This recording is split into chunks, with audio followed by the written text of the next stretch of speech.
दर्द टूटा तो एक आवाज आई, मिट्टी के खिलौने की तरह बिखर गए। चीर के निकला दिल से ये दर्द का धुआं, बिना बोले बिन आंसू के हम तर तर बह गए। दोस्तों नमस्कार दोस्तों, आप सभी लोगों का हमारे YouTube चैनल में फिर से स्वागत है। घटना की शुरुआत होती है पंजाब के पटियाला ज़िले से, और इस पटियाला ज़िले के एक अंतर्गत अब्दुलपुर नाम का एक गांव आता है। इसी गांव में रहने वाले 24 वर्षीय विक्रम, जो बड़ा हैंडसम नौजवान होता है और हैंडसम नौजवान लड़का होता है, अपने माँ बाप का एकलौता बेटा था। उसका पिता रतन सिंह अपनी खेतीबाड़ी का काम किया करता था और उसकी माँ नैना देवी जो होती है दोस्तों, वो भी घर का कामकाज किया करती थी। घर के कामकाज तो कर लिया करती। विक्रम के पास अपनी 4 एकड़ की ज़मीन भी होती है, और फिर जब विक्रम की नौकरी एक बैंक के अंदर लग जाती है तो विक्रम हर रोज़ उस बैंक में सुबह के समय नौकरी करने के लिए चला जाता था। शाम को ही घर लौट कर आता था। लेकिन दूसरी तरफ उसका पिता रतन सिंह अब अपनी 4 एकड़ ज़मीन पर खुद की खेती करने लगता है, खुद खेती बाड़ी काम करने लगता है। दोनों के कंधों पे कंधा मिलाकर अच्छी तरह से खासे कमाई करने लग गए। सब कुछ अच्छा चल रहा होता है, लेकिन विक्रम की जो माँ नैना देवी होती है उसको बहुत कम दिखाई देता है। जो पास की चीज़ें होती हैं वह अक्सर दिखाई नहीं देती थी। विक्रम सोचता है कि अब तो मुझे अपनी माँ की आंखों का ऑपरेशन करवाना चाहिए, लेकिन विक्रम की माँ नैना देवी विक्रम को कहने लगते कि मुझे कोई भी अपनी आंखों का ऑपरेशन वगैरह नहीं करवाना है, यह आँखें ठीक है, आगे चलकर अपना चश्मा बनवा लूँगी। और इसी तरह से बात आई और गई, जाती और चले जाती है। आखिरकार एक दिन आ जाता है जिसमें रविवार का दिन होता है, और रविवार को विक्रम अपने खेतों में अपने पिता रतन सिंह के साथ चला जाता है। थोड़ी देर तक खेतों में कामकाज किया जाता है, कामकाज करते हैं। लेकिन विक्रम जैसे ही अपने खेतों में काम करता है, लेकिन जैसे ही अपने खेतों में बने कमरे पर पहुंचता है तो, और कमरे का दरवाजा खोलकर देखता है तो उसके अंदर एक बिल्ली का बच्चा घायल अवस्था में पड़ा रहता है। अब इस लड़के को जानवरों से काफी लगाव था, काफी प्यार होता है। इस वजह से विक्रम उस बिल्ली के बच्चे को उठाता है, अपने पिता के पास ले जाता है। अपने पिता से बोलता है, इलाज करवाने के लिए मैं इसको अपने गांव लेके जा रहा हूँ, तुम अपना कामकाज पूरा करके घर पर आ जाना। और इस तरह से विक्रम उस बिल्ली के बच्चे को लेकर गांव की ओर निकल जाता है। गांव में आ जाता है तो वहाँ एक छोटा सा हॉस्पिटल होता है, उसको हॉस्पिटल में दिखाता है। डॉक्टर उस बिल्ली के बच्चे को थोड़ा सा इलाज करता है, थोड़ी सी उसको दवाई देता है, और उसके बाद विक्रम उस बिल्ली के बच्चे को लेकर, दवाइयों को लेकर घर पे आ जाता है। फिर इस तरह से विक्रम उस बिल्ली के बच्चे को पालना शुरू कर देता है। देखते ही देखते बच्चा ठीक होने लगता है, और इस तरह से विक्रम उसकी खुद ही देखभाल करने लगता है, क्योंकि किसी को भी फिर उसको जानवरों से लगाव जो था। और लगभग 4 महीनों का वक्त गुजर जाता है, और इस तरह से गुजरने के बाद अब दोस्तों बिल्ली का बच्चा जो है काफ़ी बड़ा हो जाता है। और इस तरह से विक्रम उसको हर तीसरे चौथे दिन नहलाया करता था, अपने साथ बिठाकर उसको खाना भी खिलाया करता था। आखिरकार एक दिन ऐसा आ जाता है जिसमें विक्रम सिंह 4 बजे के आसपास अपने पिता के साथ खेतों में चला जाता है, और इस तरह से घर पर उसकी माँ नैना देवी अकेली होती है।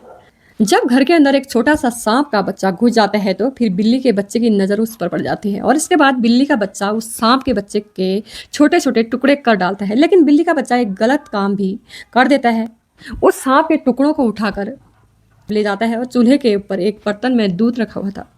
2 घंटे पहले दूध रखा था, अब वह ठंडा भी हो गया था, और जब ठंडा हो चुका था तो उसके बाद बिल्ली का बच्चा उन सांपों के टुकड़ों को उस दूध वाले बर्तन में डाल देता है, और इस तरह से वह टुकड़े उस दूध के अंदर मिल जाते हैं, और वह दूध जो है एक जहरीला दूध बन जाता है। नैना देवी मतलब उसकी माँ 2 घंटे का वक्त गुजरने के बाद दूध उठाकर फ्रिज के अंदर रख देती है ताकि और भी ठंडा हो जाए। और इस तरह से फिर नैना देवी अपने पूरे परिवार के लिए खाना तैयार करती है, और खाना बनाने के बाद विक्रम सिंह घर पर लौट आते हैं तो लगभग 4 बजे के लगभग शाम 7 बज चुके होते हैं। पूरा परिवार बैठकर खाना खाता है, और पूरा परिवार जैसे खाना खा लेता है तो रात 9:30 से 10 बजे के आसपास विक्रम और रतन सिंह दोनों दूध पीने की आदत जो होती है दोस्तों।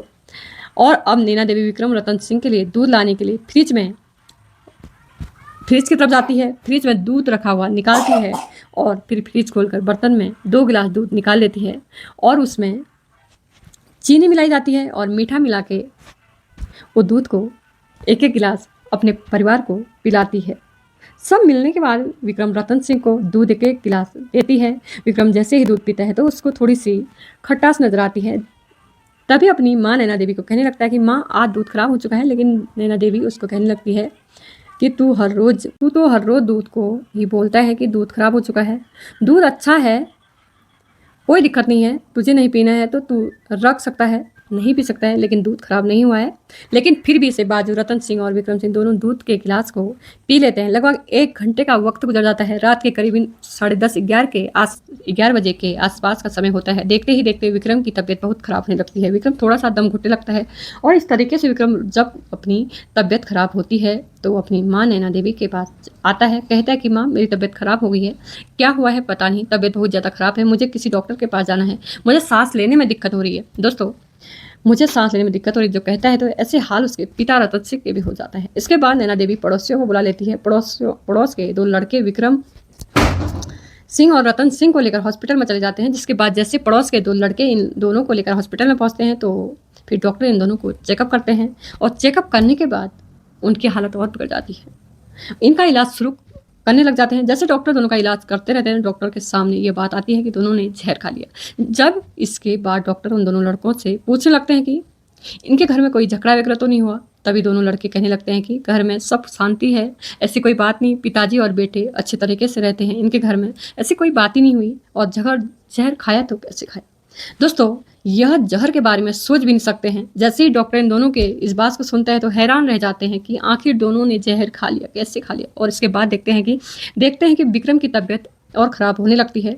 दूसरी तरफ उसके पिता रतन सिंह की तबीयत भी बहुत ख़राब होने लगती है और बिगड़ने लगती है। लेकिन डॉक्टर लोग लगातार प्रयास करते हैं उसको बचाने के लिए, लेकिन लगभग घंटे का वक्त गुजर जाता है। उसके बाद आखिरकार विक्रम अपना दम तोड़ देता है। जैसे विक्रम की मौत हो जाती है तो डॉक्टरों का ध्यान अब रतन सिंह की तरफ चले जाता है और रतन सिंह का इलाज करना शुरू कर देते हैं। देखते ही 1 घंटे के अंदर मौके पर ही वो भी दम तोड़ देता है। जैसे ही दोनों की मौत हो जाती है तो फिर डॉक्टर सोचने पर मजबूर हो जाते हैं कि इन दोनों को जहर कैसे खाया, इन दोनों ने जहर कैसे खाया। इसके बाद डॉक्टर नज़दीकी पुलिस स्टेशन में जाते हैं और जाने के बाद मौके पर पुलिस कॉल करते हैं। मौके पर पुलिस पहुंचती है। पुलिस डॉक्टर से सारी बातें पूछती है। डॉक्टर कहता है कि इन दोनों ने जहर खाया है, फिर किसी तरीके से इसके शरीर में जहर चला गया। इसके बाद पुलिस अब इन दोनों लड़कों को पूछती है तो तभी दोनों लड़के कहने लगते हैं कि इनके घर में कोई रंजिश नहीं है, दोनों बड़े प्यार प्रेम से रहते थे। घर में विक्रम की बूढ़ी माँ है, बस ये 3 सदस्य हैं, पूरा परिवार थे। आखिरकार पूरे परिवार में रहते थे। आखिरकार इसके बाद पुलिस इनके घर पर आती है। घर पर आने के बाद नैना देवी से पूछताछ करती है। नैना देवी से पूछा जाता है कि रात के समय इन दोनों ने क्या खाया। नैना देवी कहती है कि हर रोज की तरह जो है खाना बनाती थी, दोनों ने खाया, लेकिन जैसे ही रात को सोते हैं और दूध पीते हैं, हमने दूध पिलाया। इसके बाद पुलिस घर के खाने की जो जाँच पड़ताल करना शुरू कर देती है। दोस्तों, जैसे ही जाँच पड़ताल शुरू करते हैं, खाने की जाँच जब होती है तो फिर फ्रिज भी खोला जाता है और फ्रिज में से दूध का बर्तन निकाला जाता है। उसमें से कम 1 किलो दूध और बचा हुआ था और फिर उस दूध के अच्छे तरीके से जांच पड़ताल किया जाता है। जैसे दूध की जांच पड़ताल की जाती है तो उसमें से सांप के छोटे छोटे टुकड़े पाए जाते हैं। जैसे ही सांप के टुकड़े पाए जाते हैं तो फिर इस बात का खुलासा हो जाता है कि दोनों ने जहर वाला दूध पिया था। लेकिन इसके बाद पुलिस के सामने सबसे बड़ा ये सवाल पैदा हो जाता है कि आखिरकार सांप दूध के अंदर कैसे पहुंचा। इसके बाद पुलिस सोचने पर मजबूर हो जाती है कि आखिरकार जो हुआ तो कैसे हुआ। लेकिन वहां पर जैसे ही एक कांस्टेबल खड़ा होता है, उसका नाम नरेश श्रीवास्तव होता है। उसकी नज़र एक बिल्ली पर पड़ जाती है और वह बिल्ली का बच्चा अपने मुंह में एक चूहे को लिए बैठा हुआ था और वह चूहे को खा रहा होता है। जहां पर उस चूहे को खा रहा होता है वहीं पर सांप के एक टुकड़ा पड़े हुआ था। सांप का जब टुकड़ा पड़ा हुआ था, नरेश कुमार अब उस बिल्ली के बच्चे के पास जैसे ही जाता है तो बिल्ली का बच्चा वहां दौड़कर चले जाता है।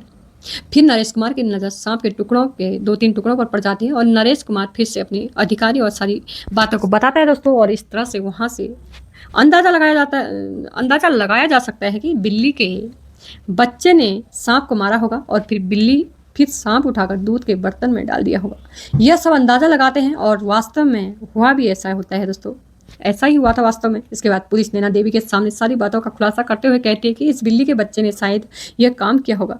नैना देवी अपनी आंखें पकड़ कर रोने लगती है, गिड़गिड़ाने लगती है। वो कहने लगती है कि मैं कई दिनों से इस बिल्ली के बच्चे को